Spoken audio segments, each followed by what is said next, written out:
Oğullan adağlıyım canım hemrahım.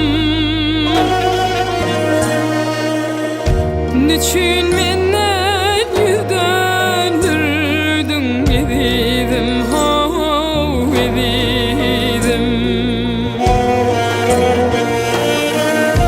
Dağları yandırar bu çeken ahım.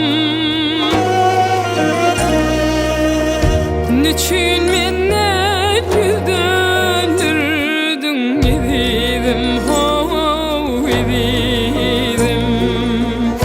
Niçin menden yüz döndürdün evidim evidim.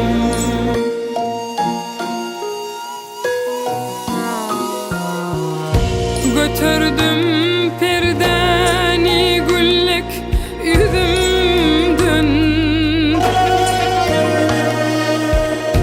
Akıl bolsaň mani algın sözümden, ey sözümden. Selvin ýadyr ýaşatdyryp gözümden. Niçin menden yüz döndürdün evidim evidim. Niçin menden yüz döndürdün evidim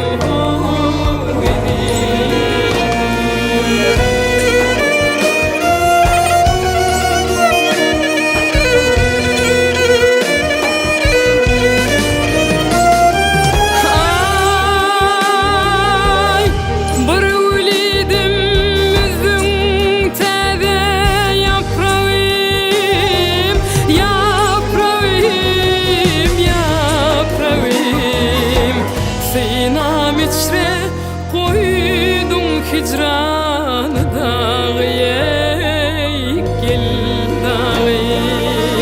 Selvin ýadyr bugün aýralyk çağı.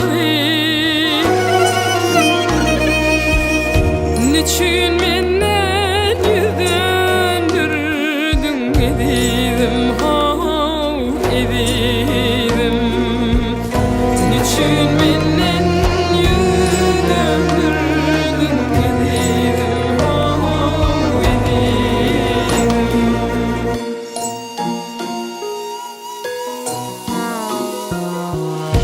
yolluş eylep algın meni yanına. Aylanayın atın bilen donuna, donuna.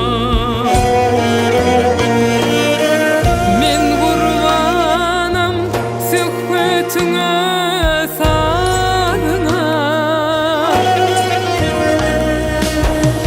Niçin menden yüz döndürdün evidim evidim. Niçin menden yüz döndürdün evidim evidim. Niçin